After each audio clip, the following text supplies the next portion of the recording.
Сәлем баршаңызға, есімім Гүлнұр. Менің мастер-классымды таңдап көріп жатқандарыңызға көп рахмет. Біз осы мастер-класста өте оңай тоқылатын, дәл осындай әдемі, ерекше стильдегі повязканы тоқитын боламыз. Оның ерекшелігі осы, мінекей алдында осындай екі жапырақшасы бар. Енді бұл мастер-классты тоқып бастамас бұрын менің каналыма жазылып, колокольчик белгісін басып, және де лайк басып кетуді ұмытпаңыздар. Болашақта тағы да осындай видеолар көп болатын болады. Ең алдымен бізге осындай спица керек. Менде кез келген жіптеріңізге қарай кез келген спицамен тоқи беруге болады. Менде бары осы носочный спица болды. Осыдан екеу керек. Бұның қателеспесем миллиметр, 2,5 миллиметрлік. Одан кейін керек болады сантиметровая лента. Жаңағы бас өлшеміне қарай өлшеп отыру үшін ұзындығын. Сосын әрине жіп керек болады. Менде мінекей артылғаны осы. Жіп аты IBC Baby Best. Бұл 100 граммда 240 метр бар. Және де құрамына келетін болсам 90% акрил, 10% бамбук. Және де бұл мастер-класста сіздер мынандай екі жапырақшасын басқа түсті жіппен тоқуды да үйренетін боласыздар. Оны мен мастер-класс барысында айтып кетемін. Барысында мен жаңағы повязкамды бір түрлі түспен ғана тоқитын боламын. Тек қана осы молочный түс бар ғой, осымен ғана тоқитын боламын. Ал егерде сіздер жоқ, мен повязканың бантигін басқа түспен, жаңағы повязканың өзін басқа түспен тоқимын десеңіздер, онда оны да айтатын боламын. Егерде сіздер сондай оймен тоқысаңыздар, онда ең алдымен біз бантигіміздің жартысын, яғни бір ғана жаңағы жапырағын дейміз, соны ғана тоқитын боламыз. Ең бірінші басында, содан бастайтын боламыз. Сондықтан да бантигін қандай түсті жіппен тоқығыларыңыз келеді, жұмыстарыңызды сонымен бастайсыздар сол жіппен. Ең алдымен осылай спицамызға ең қарапайым тәсілмен 3 жіп іліп аламыз. Осылайынан. Одан кейін жұмысымызды кері қарай аударып, бірінші қатарда жай ғана осы 3 жіпті тоқимыз. Біз жұмысымыздың басынан аяғына дейін ең бірінші мына кромочная петлямызды жай ғана іліп аламыз, және ең соңғы кромочная петлямызды теріс тоқитын боламыз. Бұл жұмыстың басынан аяғына дейін дәл солай жүретін болады. Олай болса кеттік. Біріншісін іліп аламыз, келесісін оң бағытта тоқимыз, одан кейінгісін теріс бағытта тоқимыз.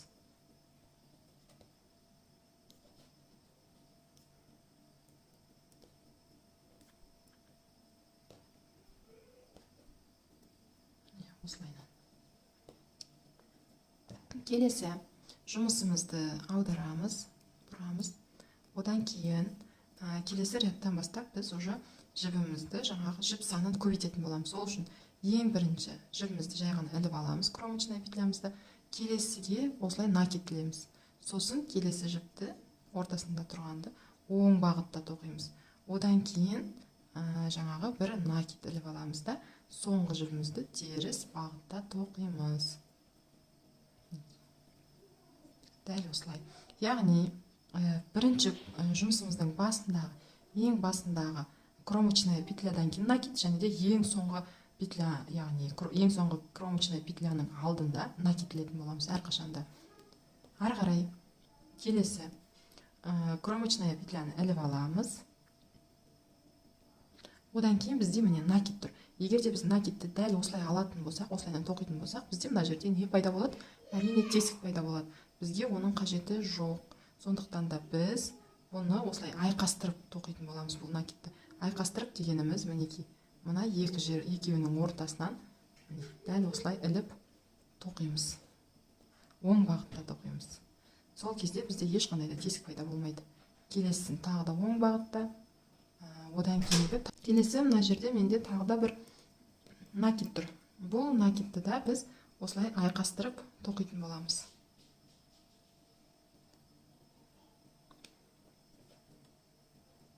Айқастырып тоқимыз. Одан кейін соңғы кромочная петляны теріс бағытта.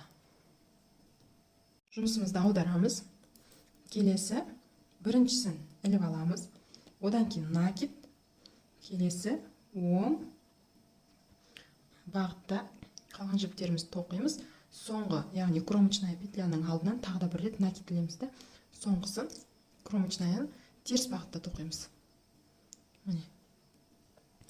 Әрі қарай кеттік. Біріншісін іліп аламыз. Бізде мына жақта накид тұр. Бұл накидті біз осылай айқастырып тоқитын боламыз. Айқастырып оң бағытта тоқимыз да. Одан кейінгісін тағы да қалған жіптердің бәрін оң бағытта тоқимыз. Одан кейін менде тағы да накид тұр.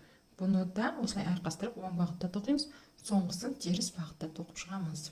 Қазір менде 3-7, яғни спицымда 7 жіп пайда болды. Мен бұны жапырақты, яғни спицымда пока 23 жіп болғанға дейін дәл жаңағындай чередовать етіп тоқып шығамын. Яғни бір қатарда накидпен, бір қатарда накидсіз, накидпен, накидсіз. Дәл солай мына жерде 23 жіп болғанға дейін тоқитын боламыз. Мінекей мен 23 жіпке дейін тоқып болдым. Мынау біздің повязкамыздың ең биік жері болып есептеледі. Яғни повязкаларымыздың биіктігі осы биіктікпен бірдей болады. Енді біз ары қарай бізде осындай 3 бұрыш пайда болады. Енді біз ары қарай ешқандай да убавкасыз, ешқандай да прибавкасыз, яғни қосып алусыз біз 8 қатар тоқуымыз керекпіз. Қарапайым тәсілмен барлығын оң тоқимыз. Яғни біріншісін жай ғана іліп аламыз, ары қарай соңғы петляға дейін оң тоқимыз.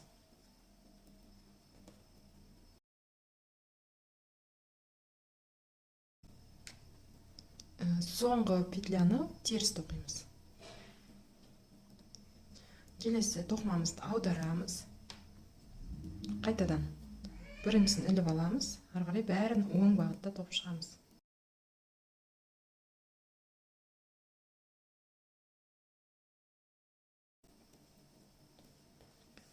Мінекей мен 2 ряд тоқыдым. Тура осылай біз енді 6 ряд тоқимыз. Яғни барлығын қосқан кезде бізде 8 ряд шығу керек. 8 рядқа біз көтереміз. Өз бетімізше тоқиық. Мінекей мен 8 қатарымды тоқып болдым. Менде осындай форма пайда болды. Сіздерде де дәл осылай болуы керек. Енді біз осы жерден бастап енді 8 жіпті қысқартуымыз керекпіз. Ол үшін ең бірінші кромочная петлямызды іліп аламыз. Келесі бізде 2 жіп тұр. Осы 2 жіпті бірге қосып алдыңғы жағынан, яғни мына жерден емес, мына жақтан алып, екеуін бірге оң бағытта тоқитын боламыз. Осылайынан қысқартамыз. Ары қарай қалғанның бәрін бір-бір талдан оң бағытта тоқимыз. Пока бізде соңында 3 жіп қалғанға дейін.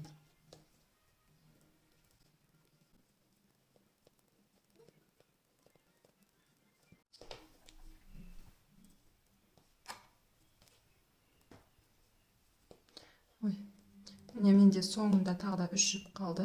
Осы 3 жіптің алдыңғы екеуін бірге тоқимыз. Дәл жаңағы басында қалай тоқтық солай.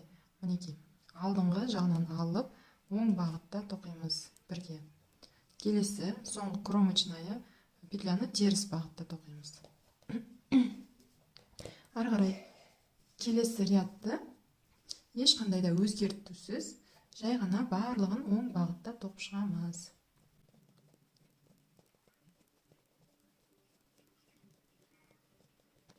Одан кейін жаңағындай тағы да солай тоқитын боламыз. Бірінші кромочнаяны іліп аламыз, келесі екеуін бірге қосып тоқитын боламыз. Мінекей осылай. Ары қарай кеттік. Қалған бәрін оң бағытта тоқып шығамыз. Кромочная петляның алдындағы 2 жіпті бірге қосамыз. Ары қарай кромочнаяны тоқимыз. Тура осылай тоқып шығамыз. Келесі рядта ешқандай да өзгертусіз. Одан кейін біз қазір 2 қысқарту жасадық қой, яғни біз 4 жіпті қысқарттық. Енді бізге тағы да 4 жіпті қысқарту керек. Яғни кромочная петлядан кейінгі 2 жіпті бірге тоқимыз, кромочная петляның алдындағы 2 жіпті бірге тоқимыз. Келесі қатарда ешқандай да өзгертусіз тоқимыз. Тура солай тағы да 4 жіп қысқартамыз. Барлығын қосқанда 8 жіп қысқарылады. Мінекей мен қысқартып болдым 8 жіпке. 2, 4, 6, 8, 10, 12, 14, 15, 15 жіп қалды. Енді ары қарай 2 қатар ешқандай да өзгертусіз тоқитын боламыз.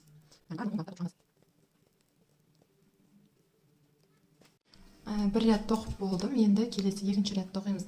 Егер де жаңағындай екі түрлі түспен тоқитын болсаңыздар, дәл осы жерден сіздер жіптеріңізді қиып тастайсыздар. Қиып алып, келесі екінші жіптеріңізді жалғайтын боласыздар. Енді екінші рядты тоқимын. Ешқандай да өзгертусіз жай ғана тоқып шығамыз оң бағытта.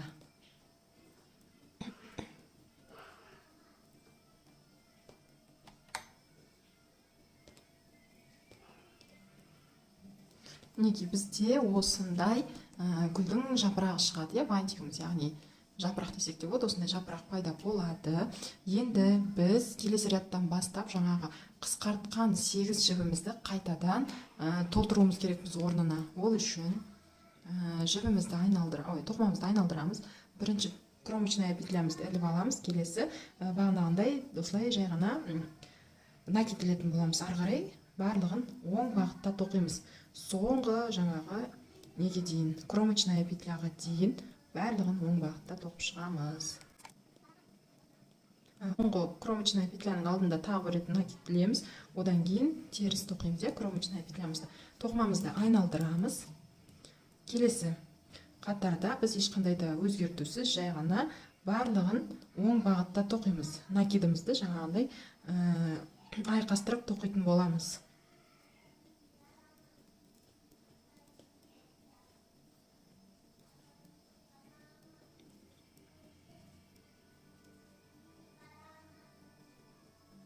Накидқа келдім, тағы да үстіп айқастырып тоқимын. Соңғы жіпті теріс тоқитын боламын. Мен екі жаңағы жіп қостым. Енді тағы да бізге 6 жіп қосу керек. Әр қатарда 2 жіптен қосылып отырады. Өз бетімізше тоқимыз. Неке мен жұмысыма 8 жіп қостым, тағы да тоқымама. Сонымен менде барлығы жаңағы басындағыдай 23 жіп болды. Енді осыны біз ешқандай да өзгертусіз осылайдан ұзын қылып тоқитын боламыз. Егер де сіздердің тоқып жатқан адамдарыңыз қастарыңызда болса, бас өлшеміне қарай тоқитын боласыздар. Мен қызыма тоқимын, сондықтан да өлшеп отырып тоқитын боламын. Мынау бізде жаңағы екінші жағына тағы да осындай бантик болады, яғни жапырағымыз болады ғой, сол екеуінің бірге айқасып тігілетін жері. Енді ары қарай өздеріңіз өлшеп отырып, қандай размерге керек, соншалықты тоқып шығасыздар. Қалай тоқыдық, енді соны керісінше қарай тоқимыз. Мына жақта қазір біз бірінші кромочная петляны жай ғана іліп аламыз.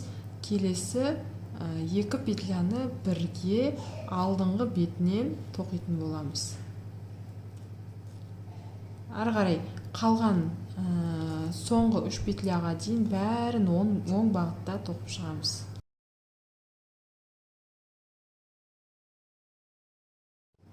Мінекей менде спицамда 3 петля қалды. Осы алдыңғы 2 петляны алдыңғы бетінен бастап оң бағытта тоқимын, екеуін бірге тоқимын.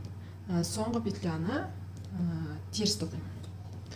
Осылай болды. Енді екінші қатарда жай ғана барлығын оң бағытта тоқып шығамын. Біріншісін іліп аламын, ары қарай соңғы петляға дейін оң бағытта тоқимын, соңғы петляны теріс бағытта тоқимын. Мінекей тоқып болдым. Енді үшінші қатардан бастап ары қарай өз бетімізше тоқимыз. Яғни біз енді жаңағы мен 2 петляны ғана қысқарттым. Енді бізге 8 петляға дейін жеткізуіміз керекпіз. Яғни енді 6 петля қысқартамыз. Жаңағы бірінші, екінші қатарды қайталай отырып. Қазір біз мынаяқтан біреу 2 петляны қысқартамыз. Келесі рядта барлығын оң бағытта тоқимыз. Одан кейін тағы да 2 петля, қайтадан барлығын оң бағытта дәл солай қайталап отырып 8 петля, яғни мынаны алып тастаған кезде 6 петляны қысқартуымыз керекпіз. Мен қысқартып болдым. Енді менде 2, 4, 6, 8, 10, 12, 14, 15 жіп қалды спицамда. Енді ары қарай 2 қатар жай ғана барлығын оң бағытта тоқып шығамыз. Жаңағы 2 түсті жіппен тоқып атқан кісілер болатын болса, дәл осы жерде басқа түсті жіпке уже ауыстыруларыңыз керек болады.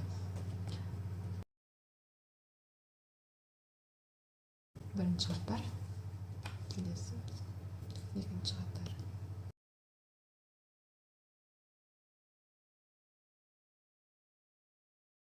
Екі қатарымды тоқып болдым. Енді бізге жаңағы қысқартқан 8 жіпті қайтадан жаңағы көбейтуіміз керекпіз 8 жіпті қайтадан тоқып шығуымыз керекпіз, иә.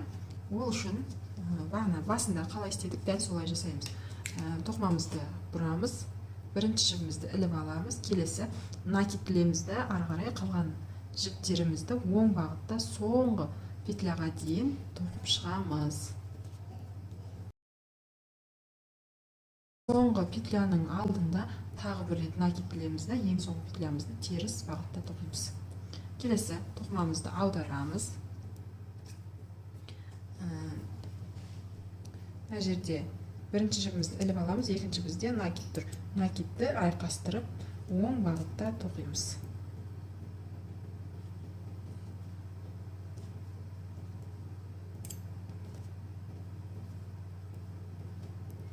Қалған барлығын оң бағытта тоқып шығамыз. Соңғы жағында тұрған накидқа дейін. Мына жерде тұрған соңғы накидті оң бағытта тоқимыз. Және де ең соңғы петлямызды теріс бағытта тоқимыз. Дәл осы екі қатарды қайталай отырып, біз екі прибавка жасадық, енді тағы да бізге 6 жіп қосу керек. Сонда бізде барлығы 8 жіп болады. Өз бетімізше тоқиық. Мінекей, мен қайтадан 8 жіпті өзінің орнына алып келдім. Менде спицімді қайтадан 23 жіп болды. Енді мына жақта жаңа біз 8 қатар тоқыдық қой, дәл солай мына жақта да 8 қатар тоқып шығамыз. Ешқандай да жаңағы жіпті қысқарту болмаса көбейтусіз барлығын оң бағытта 8 қатар тоқып шығатын боламын. Мінекей, мен 8 қатарды тоқып болдым. Енді әрі қарай біз бастапқыда біз 3 жіптен бастаған болатынбыз. Дәл сол 3 жіпке дейін қысқартатын боламыз. Чередовать етіп отырып, бірінші қатарда бірінші жіпті іліп аламыз, ары қарай екеуін алдыңғы жағынан оң бағытта бірге тоқимыз. Келесі қалғанның барлығын, пока бізде спицамызда 3 жіп қалғанға дейін барлығын оң бағытта тоқып шығамыз.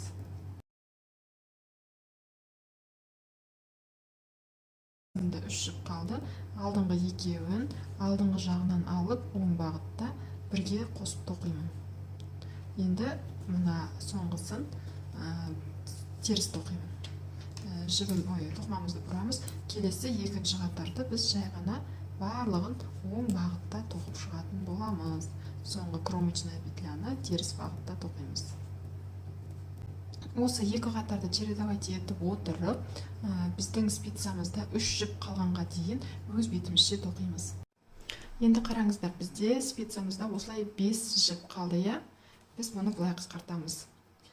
Осы екеуін, мінекей, мына екеуін бірге тоқимыз. Бірге тоқимыз. Ортаңғысын бір рет тоқимыз, сосын мына екеуін бірге тоқимыз. Сонда бізде міне 3 жіп қалды. Енді келесі рядта біз басында тоқыған кезде бір ряд дайындық ряды деп тоқыған болатынбыз. Дәл солай соңында да тоқитын боламыз. Бірінші жіпті жай ғана іліп аламыз. Келесіні оң тоқимыз. Соңғысын қайтадан теріс тоқимыз. Сонда бізде осылай қайталанды. Енді соңында осы 3 жіпті бірге қосып тоқи саламыз. Осылай тоқимыз. Және де қайшының көмегімен сәл қатты ұзын емес, қатты қысқа емес, осыншалықты қылып алып кесіп аламыз да. Мына жерден өткізіп осылай бекітеміз. Сонда бізде осындай жаңағы повязка дайын болады. Ана жердегі артық жіптерін алып тастаймыз. Қазір жасыратынын жасырамыз. Және де оны алып тастаймыз. Жасыру үшін осындай үлкен көзді ине қажет болады. Жібімізді инеден өткізіп аламыз. Қай жағын сіздер теріс жағы деп санайсыздар, сол жағына қарай жіпті жасыратын боламыз. Мен мінекей осы жағын теріс деп санаймын. Осылай ақырын ғана қырынан алып келіп, мүмкіндігінше ішкі жағына қарай теріс жағына қарай жасырамын.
Екінші жағында дәл солай жасырып шығамыз.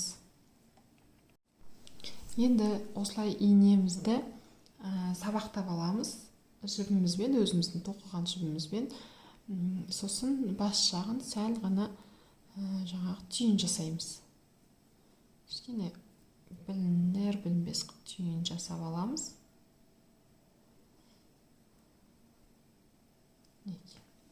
Енді біз қазір осы екі мына жерінде тұрған жапырақтарын тігетін боламыз. Ол үшін мінекей мен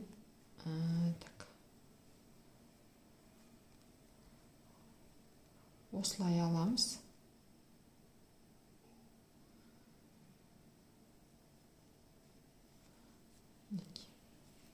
Үстіп мына жерінен өткіземіз. Үстіп бір-бірінен жаңағы бүктеп аламыз. Біздің тура мынау екі қатар тоқыған жеріміз бар, сол жерден өткіземіз жібімізді. Дәл сол жерден қазір тігетін боламыз.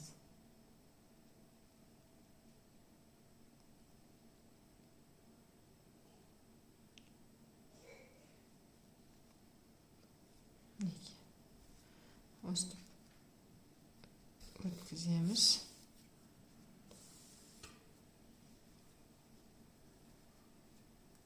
Мықтылап тартамыз, шығып кетпейтіндей етіп, сосын сол жерден қайтадан артқа қарай өткіземіз.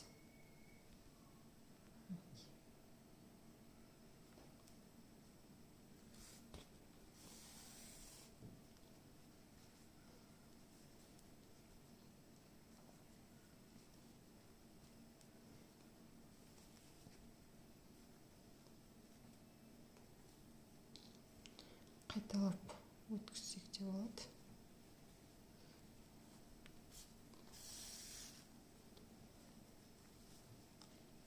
Енді мына жағын тігеміз. Бұл жағында да екеуін бір-біріне қосатын боламыз.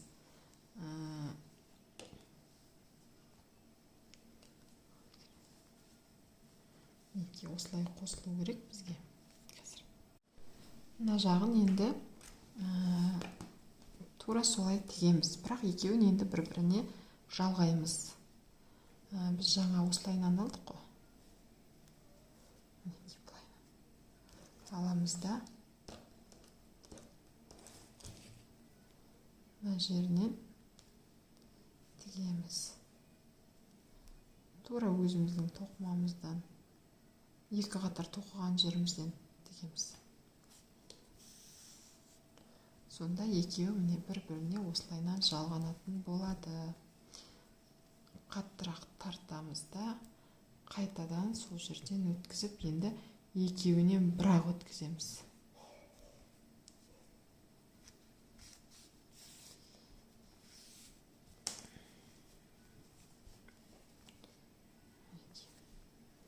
Мына жерден астынан алып келеміз.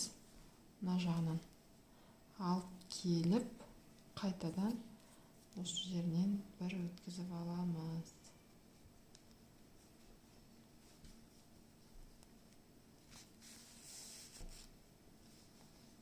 сонда бізде осындай болып жиналады.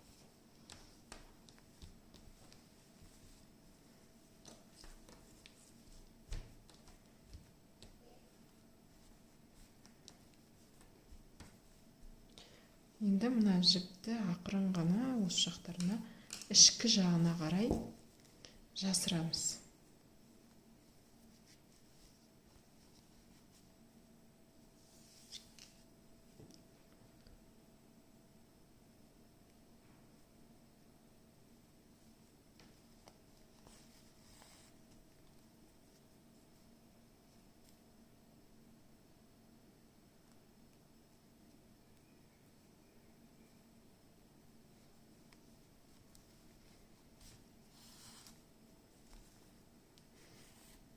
Шешіліп кетпейтіндей етіп жасырған дұрыс.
Мінекей, осымен бізде осындай әдемі повязка дайын болды. Бұл мүмкіндігінше осылай созылады.